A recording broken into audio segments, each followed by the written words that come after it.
నమస్కారం కిరణ్ టీవీ భక్తి ప్రేక్షకులకి స్వాగతం. నేను మీ గాయత్రి.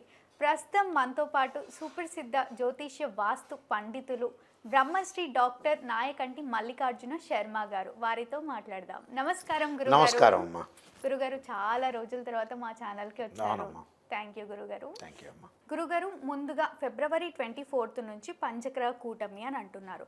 అసలు పంచగ్రహ కూటమి అంటే ఏంటి? పంచగ్రహ కూటమి వలన ప్రతి రాశుల వారికి ఎలాంటి మార్పులు జరుగుతాయి, ఎలాంటి మార్పులని చూడొచ్చు?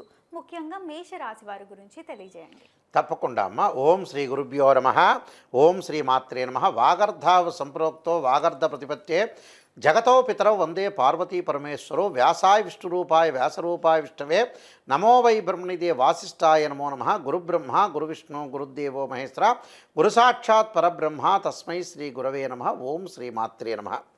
పంచగ్రహ కూటమి అంటే ఫిబ్రవరి 24వ తారీఖు నుంచి మార్చి 1వ తారీఖు వరకు కూడా కుంభరాశిలో ప్రత్యేకంగా రవి బుధ శుక్ర కుజ రాహు యొక్క కలయిక వల్ల పంచగ్రహ కూటమి అంటారు. అంటే 5 గ్రహాల యొక్క కలయిక.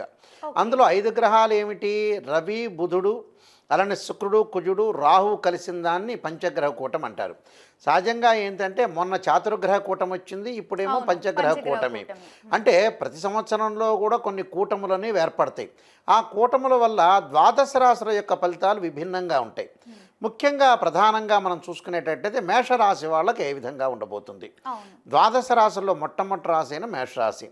మేషరాశి వాళ్ళకి ఎలా ఉండబోతుంది అంటే, మేషరాశి వాళ్ళకి సహజంగా ఇక్కడ లాభస్థానంలో అన్ని గ్రహాలు ఉన్నాయి.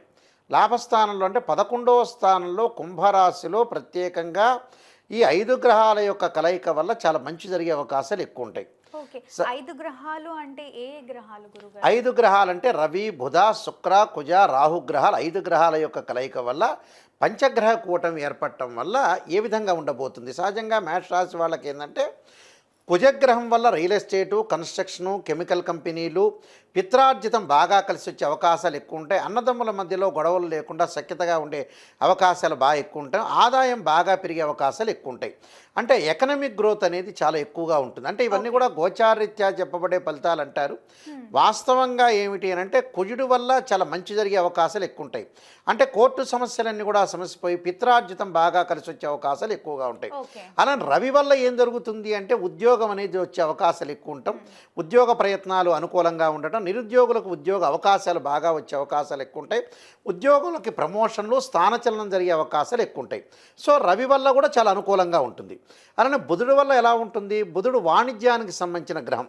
అంటే వ్యాపారం, అంటే భాగస్వామ్య వ్యాపారం బాగా కలిసి రావటం, ఆదాయపరంగా అనుకూలంగా ఉండటం, ఒకటి పెట్టుబడులు కలిసి వచ్చే అవకాశాలు ఉండటం, పెట్టుబడులతో పాటు ఏదైనా సరే జాయింట్ వ్యాపారాల ద్వారా కలిసి రావటమే కాకుండా ఈ కొంతమంది వ్యక్తులు వచ్చి పెట్టుబడులు పెట్టే అవకాశాలు కూడా బాగా ఎక్కువ ఉంటాయి. సో బుధుడి వల్ల కూడా బుద్ధిబలం పెరుగుతుంది, ప్రణాళికాబద్ధంగా రూపొందించుకునే అవకాశాలు ఖచ్చితంగా ఉంటాయి.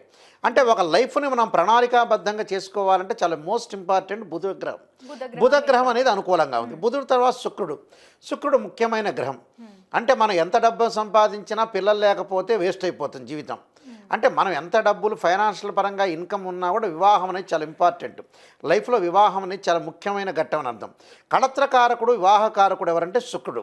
లాభస్థానంలో శుక్రుడు ఉండటం వల్ల వివాహాది సంబంధాలు కుదరటం, ఒకటి శుభకార్యక్రమాల నిర్వహణ జరిగే అవకాశాలు ఎక్కువగా ఉండటం, అలానే ప్రేమించిన యువతి యువకులకు కూడా సంబంధ బాంధవ్యాలు కలిగే అవకాశాలు బాగా ఎక్కువ ఉంటాయి.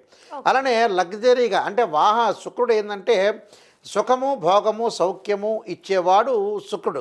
అంటే ఫైనాన్షియల్ పరంగా కూడా కొంత ఎదుగుదల జరిగే అవకాశాలు ఎక్కువ ఉంటాయి. ఆకస్మికంగా ధనలాభం కలిగే అవకాశాలు, శుభకార్యక్రమాల నిర్వహణ, నూతన వాహనాలు కొనుగోలు చేసే అవకాశాలు కూడా శుక్రుడి వల్ల కలుగుతాయి. శుక్రుడు అయిపోయాడు. శుక్రుడు తర్వాత రాహు యొక్క ఫలితం.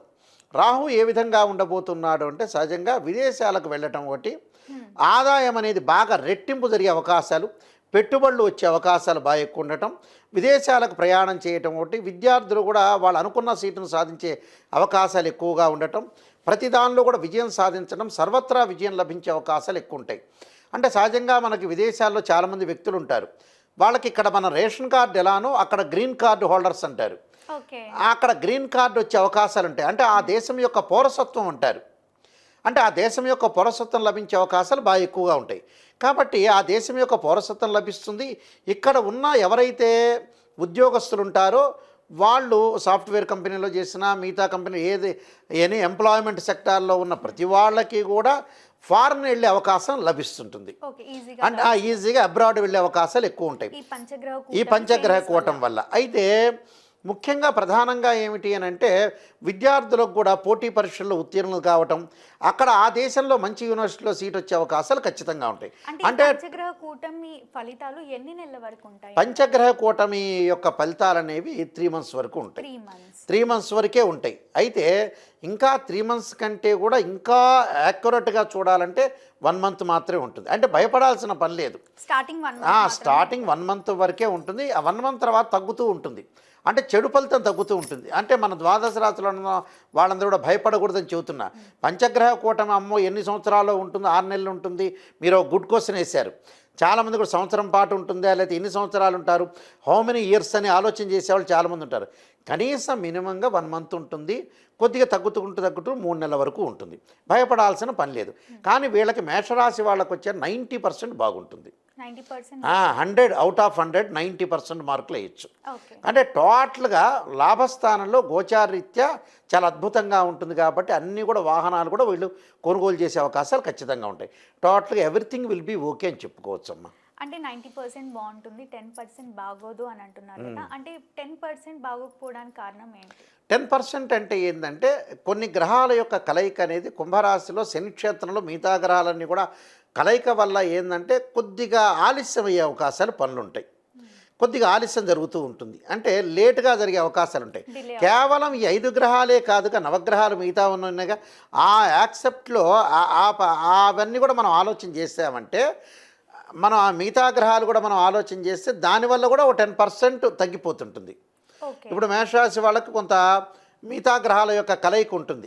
ఈ 5 గ్రహాలే కాకుండా శని బాగలేకపోవడంలో 10% 7-8% తగ్గుతుంటుంది. అలానే కేతు యొక్క బలం వల్ల కూడా కొంత పర్సెంటేజ్ తగ్గుతుంది. అయితే గురువు బాగున్నాడు వీళ్ళకి. కానీ మనకి పాయింట్ ఏమిటంటే పంచగ్రహ కూటమి కాబట్టి అంతవరకు మాత్రమే చెప్పుకుంటున్నాం. 10% ఏంటంటే మిగతా గ్రహాల యొక్క కలయికలు బాగలేకపోవటంలో మిగతా గ్రహాలు శని బాగలేదు, ఇక్కడ కేతు బాగలా, అలానే మిగతా గ్రహాలు అనుకూలంగా లేదు కాబట్టి ఆ 10% అనేది తగ్గిపోతుంది అన్న. అందువల్ల 90 మార్క్స్ వేసాం మనం. అంటే ఈ 90 మార్క్స్ కూడా కొన్ని ప్రత్యేకంగా రెమెడీస్ చేసుకుంటే 100 అవుతుంది. కొన్ని ప్రత్యేకమైన పరిహారాలు ఉంటాయి. ఆ పరిహారాల్లో ఏంటంటే కొంత ఆరోగ్యపరంగా ఇబ్బందులు కలగకుండా చూసుకోవాలి.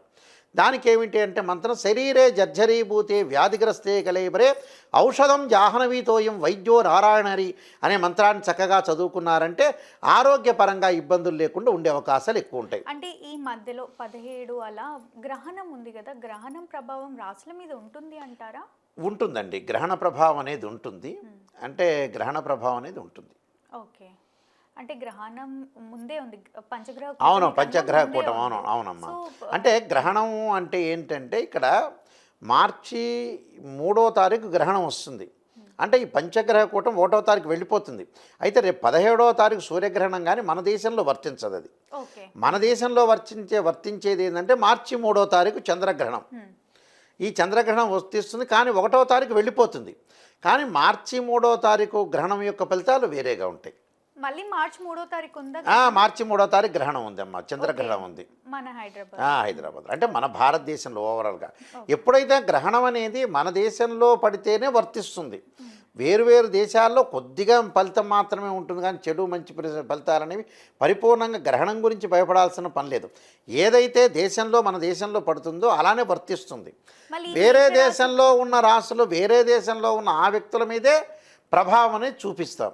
కానీ ఈ దేశంలో లేని వ్యక్తులకి ఈ దేశంలో గ్రహణం వర్తించకపోతే మనం పాటించాల్సిన అవసరం లేదు. ప్రభావం కూడా ఉండదు. No bad effects, no good results.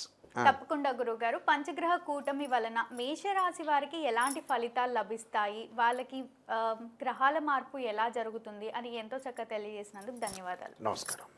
చూసారు కదా, మా వీడియో తప్పకుండా మీకు నచ్చిందని అనుకుంటున్నాను. అలా అయితే లైక్ చేయండి, షేర్ చేయండి. మరిన్ని ఇలాంటి ఇంట్రెస్టింగ్ వీడియోస్ కోసం మా ఛానల్ని తప్పకుండా సబ్స్క్రైబ్ చేసుకోండి. ధన్యవాదాలు.